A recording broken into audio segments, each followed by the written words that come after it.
Welcome in to the PHNX Mercury show, brought to you by the DraftKings Sportsbook app, America's #1 sportsbook app. It's the dream team again. We have Aaliyah, we have Mallory, also myself, Corbin. We have a very interesting, I want to say we're all in an interesting place right now. So before I even get into it, Aaliyah, Mallory, first off, thanks again. How are we doing today? Even though I kind of already know we're all in the same general boat, I have to ask because other people want to know. Yeah, I think the three of us, or at least you and me, Corbin, I don't know how Mallory's feeling, and the Phoenix Mercury, we're all kind of on our last leg. I'm super sick, so bear with me if I mute and cough or dip off camera, so I try not to infect you guys through the screen. But I've been listening to Beyonce all day, this new album, getting this energy, trying to be positive, trying to, emit some Corbin mentality into my life and into the Phoenix Mercury aura during this playoff run. But yeah, Mallory, how about you? You doing better than us, hopefully? I'm feeling healthy right now. I know Leah and Corbin aren't, but hopefully you always feel better soon. But yeah, other than that, disappointing loss last night, but we'll get into all that shortly. Absolutely. You're right. There was a game that was played. The Mercury participated, and we lost. But we'll go into that a little bit later because Mallory shared this amazing story this past week about a local friend from Arizona who just really did something amazing over the Mercury's last home game to help support Brittney Griner and her team. And it's Christopher Owens of Culture PHX who bought out the upper deck to really help support Brittney Griner. And it was really an amazing story. Thankful, of course, to Mallory for sharing that, reading about that. And speaking of that, we have the man, the myth, the legend in the flesh or virtually with us here, Christopher Owens. Follow him, please, on Twitter at TruthBeToldPoet. Christopher, how are you doing, sir? Thank you so much for joining us. I'm doing great, Corbin, and thank you guys for having me on and for sharing the space. Yeah, it was a hell of an intro. Thank you. I appreciate it. We definitely were like touched and really inspired to read that story, and we kind of were hoping you could shed a little more light on it. Just because that's an amazing opportunity, just given obviously the circumstance surrounding Brittney Griner, but also access to several people who would normally not be able to watch a game to experience something like that. Exactly. And the thing about it, obviously, we know what's going on with BG. We know what's been going on this season. Like, it's bad when everybody in the W looks at us like, man, we feel sorry for y'all. Normally we're hated because we win so much and for many other reasons. But like I've ever since I've moved here, I wanted to find ways to invest in the team and to create opportunities with my company, Culture PHX, that would allow the community to come into spaces typically they wouldn't. With what's going on this year and everything, it was a perfect storm to seize an opportunity to do a lot of good in a lot of different places. This is actually my second time buying out the entire upper level. In 2019, I did it with a goal of wanting to take 50 girls basketball teams to the game. We ended up taking 54 and an additional 2,700 members from the community, so about 5,500 people total. This time I wanted to make sure that just the spectacle of buying that many tickets I knew would get me attention. And I wanted to use that attention to talk about the fact of how Brittney's been wrongfully detained since February 17th and how we need to keep focus on that. And if there's any way that she's hearing any of this, to let her know that we're with her and that we're working to get her home. But in addition to that, I also wanted to support this team because to go through everything they've gone through and still make the playoffs, like that deserves a parade alone, because Lord knows if you're a fan of Phoenix sports, you've seen some rough years. But to have a team that did not quit like that, I felt as a fan that we deserved to show up for them because they showed up every game. Sky Diggy MVP year. So, most improved, possibly Shey, and we know what happened, but yeah, it's like this team has been resilient, forceful, has not made excuses, and as a sports fan, how can you not love and respect that? And so I'm sorry, go ahead. Oh no, I'm saying I was agreeing. I agreed too fast. I apologize. No, you're good. You're good. I'm sorry because it was a lot that I was trying to do with this event. So in addition to that, I wanted to have a way, like you said, to have the community to be able to come to a game, and that worked out successfully. We were able to take exactly 42 youth groups, foster homes, churches, and basketball teams to the game at no charge. We were able to raise funds for 5 different nonprofits, one in Chicago and one in St. Louis, both of whom help with the community and help out the homeless. Just other fellow poets that I know that are doing the good fight in their community. So to have a way to do all this good in different spots and also make sure that people were donating to BG's Heart and Soul shoe drive and the Phoenix Rescue Mission. All of that was packed into this one event. And the results were astoundingly great, and we were able to do a lot of good. Not to mention, last thing, and I'll shut up. I'm sorry. Go on. I'm not sure if you guys have seen the Phoenix Mercury's IG today. There's a spoken word artist by the name of Jay Tatum who did a poem. We were able thank you, huge shout outs to the Phoenix Mercury, to Sean Martinez, to the team president. Sir, please forgive me. I'm barely getting sleep, so I don't remember your name right now. But it was because they okayed it and saw what we wanted to do. They allowed a local artist to support her team the way that she wanted to. And just all of those opportunities from arts to community to civic engagement. That's what the WNBA is all about. And that's why I'm such a huge fan of the team and of the league. That's awesome. And definitely as a social worker and a spoken word poet myself, it was so good to see this kind of just community come together. It was a perfect storm for sure. I would love to hear more about like culture, PHX. What is your role? Kind of what role do they have in the community? I know like community service is so important to this team, but especially to Brittney and all that she does for the Phoenix community. So I know even if she doesn't know now, like when she gets home, this is going to be something that's going to touch her heart for sure.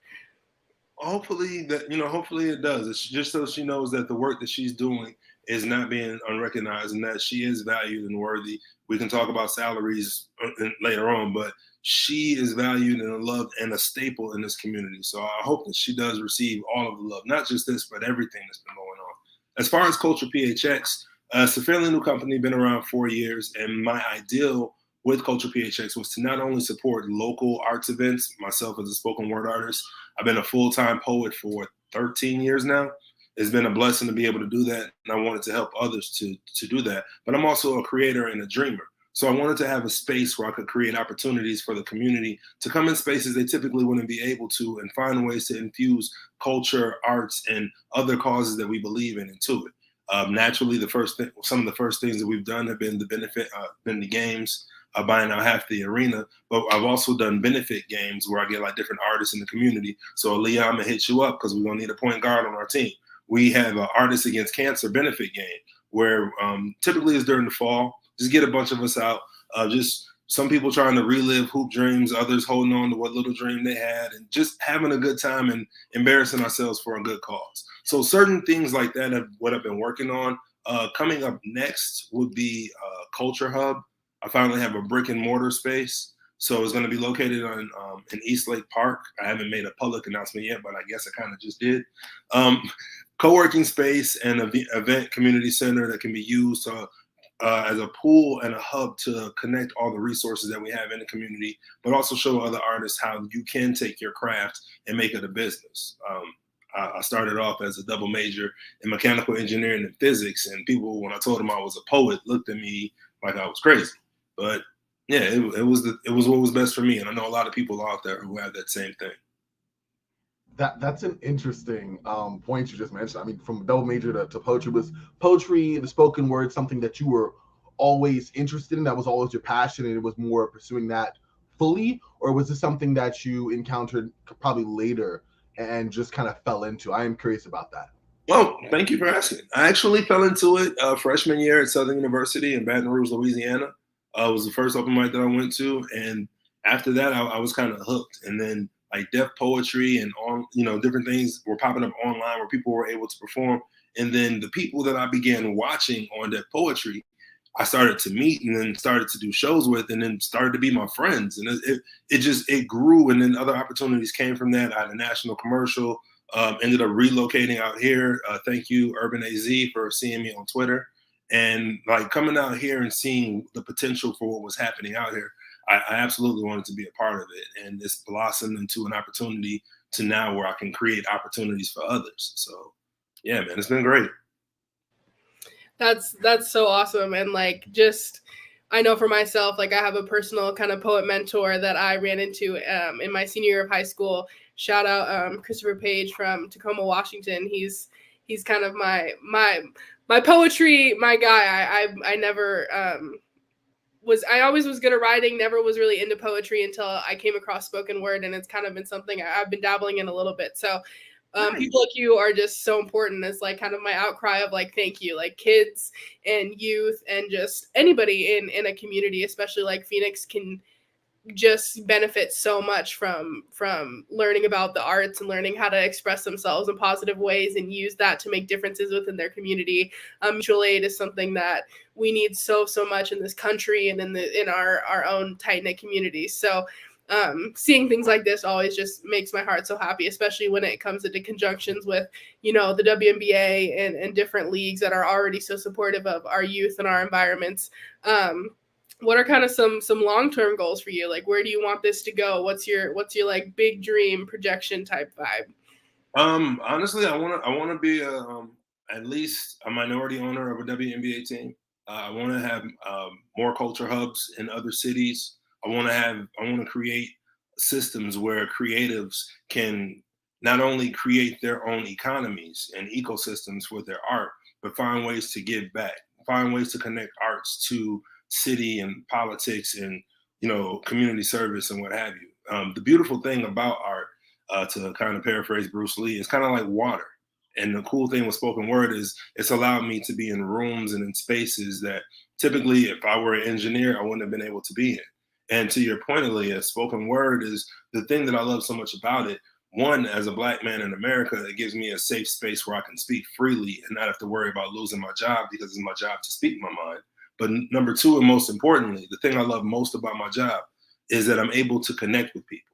Even if they don't agree with me, I found a way to at least create a space where it's an open space for people to be wrong, to listen and say, well, this is how I feel. And it's like, okay, well, you're kind of full of it. Let me tell you why.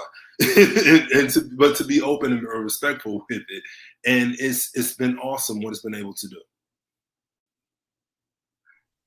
I was just curious on how you were able to put this all together, like how you reached out to the Mercury and let them know that you wanted to do this and buy out the upper deck. Yeah, well, again, started in 2019. I started having these wild ideals that whatever I put my mind to, I could actually do. So while having a conversation with the representative, Mark Lopez, at the time, I just ran it by him. I asked because I noticed I was going to games and it didn't seem like the top was being utilized like it should. I'm like, not all the teams have NBA arenas, and I know we have a fan base that can fill this. So if no one's working towards it actively right now, or if they're leaving it open as an option, let me utilize this option to actually bring the community in. Let me try to grow the fan base by showing people what they're missing. And so that first opportunity presented itself. And anytime I do an event, as I make a call to the community, I'm grateful enough that people, for some reason, listen to me. So it was just a matter of making a call and then making calls and text messages and emails and trying to find sponsors. And then after the success of the first one, you would think it would have been easier this time. Nah. Some of the rules changed, so I wasn't able to move the tickets as quickly as I was the first time. I only had 8 days, whereas last time I had 4 months. And even throughout that time, I was able to call sponsors and call, send text messages to people, make posts about it, what's going on, try to speak to people, set up meetings. Some of the people that I was talking to, and I'm sure you guys as fans of the league deal with this as well, they mistook it as me asking for charity or feeling as if I needed to justify the league to them. And it was obviously a little disheartening, but it was necessary just to shut them down and be like, no. If you don't want to be a part of this, I don't want you.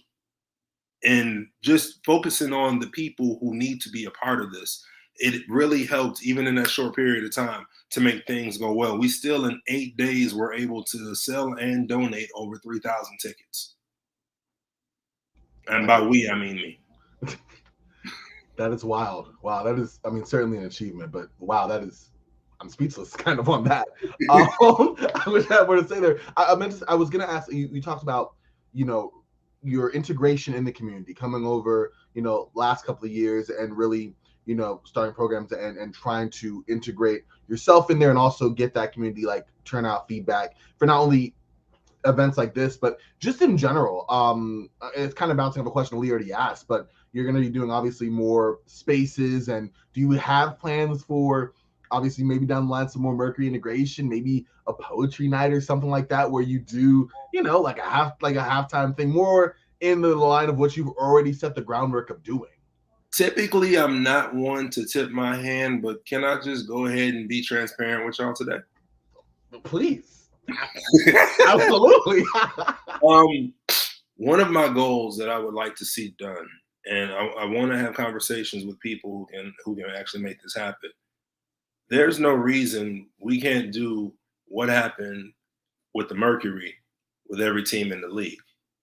Now, me being the creative, things get the spitballing.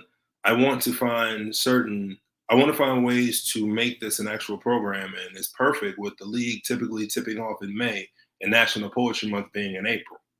So what I'm looking to do is essentially the same opportunity I was able to afford Jay Tatum with the Phoenix Mercury, and how hopefully that helps propel her career. And that was the whole intention, because she is a phenomenal spoken word artist. And like, people are asking, like, why aren't you doing this for yourself? I had the honor of speaking and performing on the floor at Barclays at the Liberty game 2019 at their Unity Day. And it's dope if you can do it for yourself. It's even doper if you can do it for others. And if I want to truly be an ally and a supporter of this league, I can come up with all the ideals. I don't have to be at the forefront. If they want me to perform on a stage, of course I'm going to do it. Please. I had to perform in front of nearly 10,000 people in Brooklyn last time. Yes. But this ain't about me. This is about growing not only the league, but using spoken word for the superpower that it is. If you think a basketball does something for a young woman, imagine what telling her voice matters does. Not standing in her way. And spoken word, like I said, Aaliyah, I'm preaching to the choir. You know this. It's a freedom that allows you to not only speak your mind, but you can actually find yourself in what you want to do. So I'm gonna put it out there. WNBA, anybody want to reach out to me? I would love to have an actual spoken word competition, a slam, if you will, where there may be like 5 finalists in each city. Each of the finalists gets a laptop. We do workshops, writing sessions, and have something sponsored with the team where each of them get the slam. Have judges, members of the team, the higher ups, actual players from the team, and a spoken word artist in each city who's connected to each one. One of those lucky winners, everyone will get something to be taken care of, and everyone will get their shine, because content matters these days. But one person will actually get the lucky opportunity to be on the floor. You now have 12 spoken word anthems, if you will, representing each team. Like, it's so much more that can be done. But I would love to see Culture PHX be a partner with the WNBA, continuing to do the work that we do, which is to find individuals to invest in the league. This ain't a charity case. And if you don't know dope when you see it, God help you.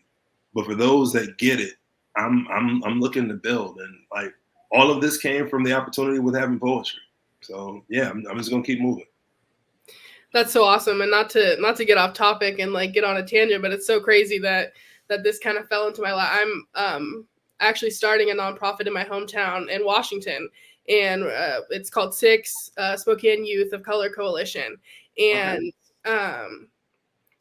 so yeah, just like between that and like some connects I know up with the Seattle Storm, like we definitely need to get in touch off camera and try to make this into fruition, because I just received my first grant from Columbia University for $10,000. So I'm launching my nonprofit later this month, and Yeah, so kind of soft launch for that too. Wasn't planning on talking about that anytime soon, but no, that's awesome. The connections that this league has given just everybody, and that this team has given me specifically.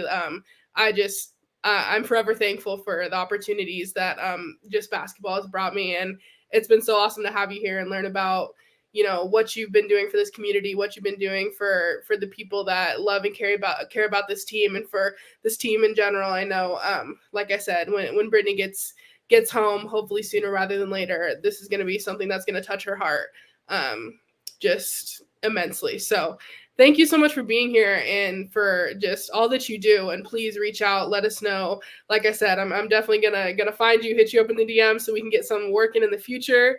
Please do. Let's work. Yeah, stay tuned for sure. Yes. But yeah, it's such an honor, and yeah, keep fighting the good fight for sure. Again, thank you all for the opportunity to be on. This was a blast, and yes, we will absolutely be in touch. Absolutely, it was a pleasure having you on, Christopher. One more time, just for everybody, can you share, obviously on Twitter at Truth Be Told Poet, but just wherever else anyone can find you, because like this is an amazing, just everything you're doing. Easiest way to find me is truth, the letter B, told.net or culturephx.com. Love it. Awesome. Thank you so much again for coming on, and thank you to Kirsten Susel, who's in the chat right now, who told me about this story and connected us. This was so inspiring, and thank you again for all the work you do in the community and in the WNBA. And this was just so great having you on. So thank you. Thank you. And thank you, Kirsten. You are awesome. You're the reason this story blew up. And you and Jeff Metcalf are the reason this story blew up in the first place. I am forever grateful to the both of them. Love it. Love it. Thank you again for gracing with your presence. Appreciate you. And this has been awesome. Thank you.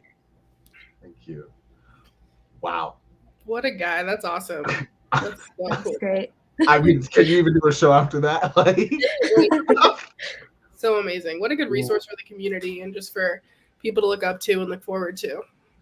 Absolutely. And like you said, I mean, like he brought out, like you all brought out, it's not even just, it's the perfect integration of the WNBA and the Mercury and also the community and bringing them out to do something inspiring, uplifting. And I mean, poetry it's amazing, and I'm not one, I appreciate it as someone who reads regularly and listens to it, but it's totally different in that vein it's just so inspiring. And this was an amazing, and again, Mallory, Chris, everyone that had this happen. This is really, really cool. Yes, for sure. I don't even know how you transitioned from something so cool to something not so cool. So what we're going to do is we're going to take a bridge between the cool and the not cool. We're going to talk about something that hasn't been too cool to me, but is usually cool, and that's DraftKings Sportsbook app. All right. Listen, we in the playoffs. All right. We got at best 2 more games. All right. I'm not gonna, show my hand here, but there's still time. That's what I'm trying to say. Until, the Mercury official eliminated for the playoffs, there is still time for you to hope that we get a victory. And if we do, turn that victory into your own big win with DraftKings Sportsbook app. Excuse me. New customers, again, all year, y'all, $5. That's it. Just $5 on any team to win. Get $200 back in free bets if they do. It's really super simple. If they win, you win. DraftKings Sportsbook customers can also bet on, of course, WNBA hoops with same game parlay. So you missed this before, each leg is a different individual bet. You can parlay that, string them all together, combine multiple bets from the same game for a bigger payout. The more legs you add, the more money you can win. The math, it just maths. So there it is. DraftKings is safe, secure, and reliable. Best of all, you can deposit and withdraw your cash whenever you want. That's my favorite feature. I am the king of saying things just off the cuff. And, a rewind feature, a walk back, if you will, a Twitter edit button. Like, these sort of things, aren't always available. But with DraftKings Sportsbook, they are, with you walking back your cash, which is something I would definitely take advantage of sometimes. So there it is. Definitely make sure to check that out. There is still time to do so. Download the DraftKings Sportsbook app now. Use the promo code PHNX Mercury. Bet $5 on any WNBA team to win, but we are still rooting for the Mercury here on the PHNX Mercury show, and get $200 in free bets back if they do. Pretty simple. They win. You win with the promo code PHNX this week at DraftKings Sportsbook. 21 older, Arizona only, gambling problem, 1-800-NEXT-STEP. New customers only, minimum $5 deposit. Eligibility restrictions apply. See DraftKings.com/sportsbook for details. All right. That was a perfect bridge into the Mercury and the wins, and we're not getting many of them. And that's okay because we have been a resilient team. But we're going to go into the raw of it real quick here, y'all. Mercury played the Aces last night. And for what? 3 quarters really hung around and made things pretty difficult for A'ja Wilson, which is incredibly hard to do, but the Mercury found a way to do so. And in addition to that, they also were kind of able to make life a little mucky for the guards. You know, Kelsey Plum, Chelsea Gray, for the most part, again, were kind of held under wraps for a bit. Unfortunately, there are 4 quarters in a basketball game and not 3. And in the 4th quarter, the Aces did what the Aces do, and a rather close game turned into, I guess, what was always an inevitable victory for the Aces, 79-63. Yeah, I mean, just think about this, y'all. The Mercury got within 1 point in the middle of the 4th quarter, and from there, from the middle of the 4th quarter, a 1-point game, the Aces closed on a 23-8 run. So with that, I throw it to y'all. Like, what are we thinking about this game, this squad? I mean, real quick, Diamond DeShields led the way, 18 points on 7-21 shooting. Sophie Cunningham, 12 points on 2 of 4 from 3.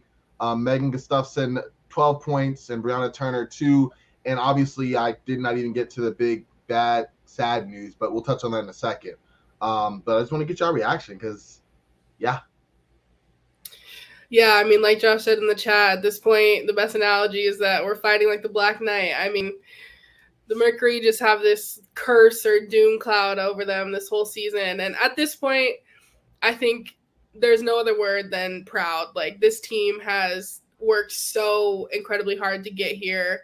And I don't even care how the rest of the season goes. Like, it's a win in my book. And they deserve every flower and accolade and positive affirmation that's possible. And just making playoffs, like we said earlier, like is the feat that no one thought we would get to. So yeah, I mean, we held, like you said, we held our own for the first 3 quarters. That last little bit of the game, I think, just tired legs, tired emotions, that injury coming at us, like, just was, you know, everyone saw the looks on the faces of the bench, and just, it was a huge morale disconnect after that. And I can't blame them. Like, playing away already isn't our strong suit, on top of the pressure of playoffs, on top of just everything else that's happening.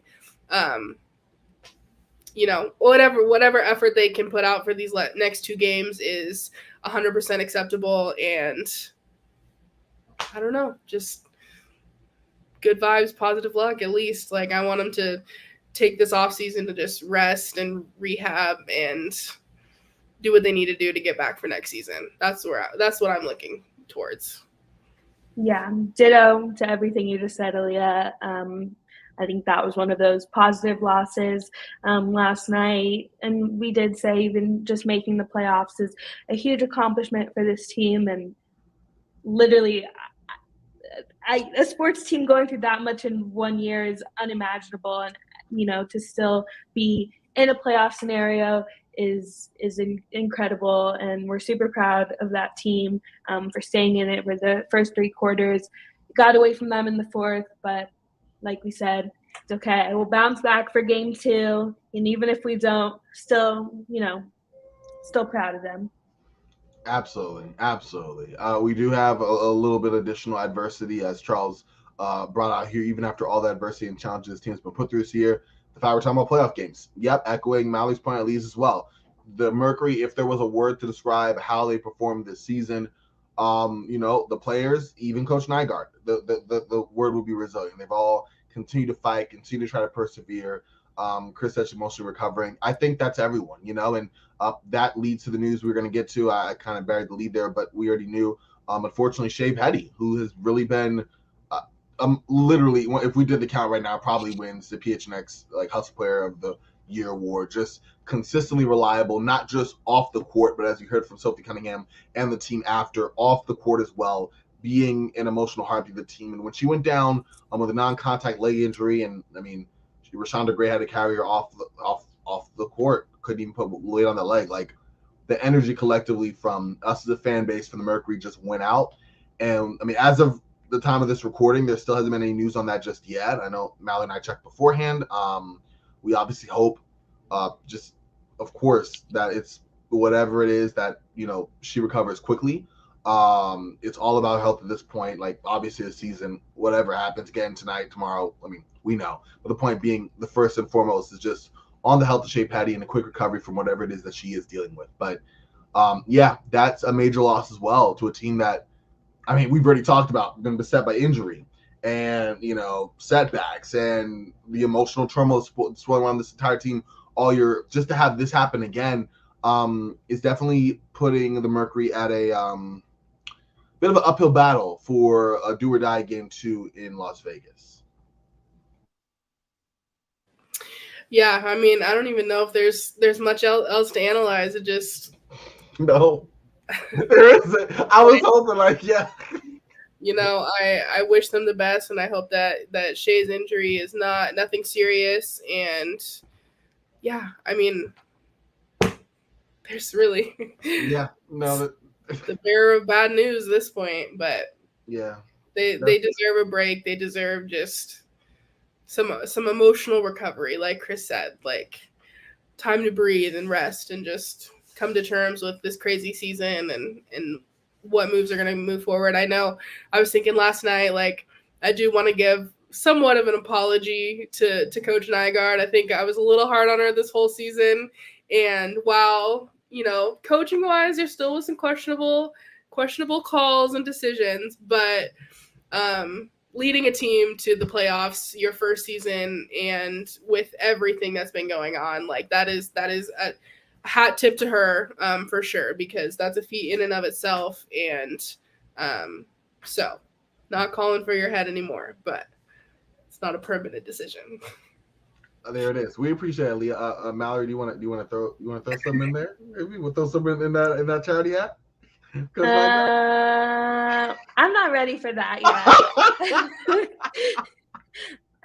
I need some more time, but I can throw it over to giving Megan some flowers. Like, that's what Chris is saying.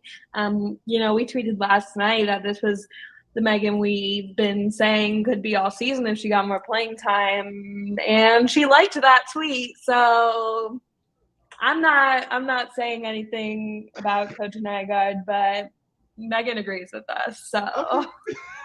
Speaking of, can we take a moment just to talk about that ridiculous foul? Isaiah, we RBG, always. Can we take a moment? That was a ridiculous flagrant called on Megan in the fourth on Chelsea Gray. Like, I mean, yeah, it was a hard playoff foul, but Megan had both hands on the ball, and yeah, Chelsea jumped up, and I think the refs reacted to the reaction. But I hate when they do that across any sport. Like, analyze the play for what it is. No player is going to be happy with a hard foul. Most aren't, especially when you were blocked, just straight up stuffed. And I thought that was ridiculous that they upgraded. Now, in the grand scheme of things, did that add to poking the bear, as the narrative was after the game for Chelsea Gray in the post-game interview and everything? I'm not saying it was or wasn't, but that was ridiculous, and I was fired up then, and I'm fired up now. I thought that was really dumb. Yeah, you know, I know it's been a common complaint about refs this whole season across the board. I think it was Natasha Howard that had tweeted, like, find me, but these refs are ridiculous. Oh, wow, yeah. So yeah, that's been a common complaint, and I definitely, there's been, I feel like, an increase in questionable calls for every team.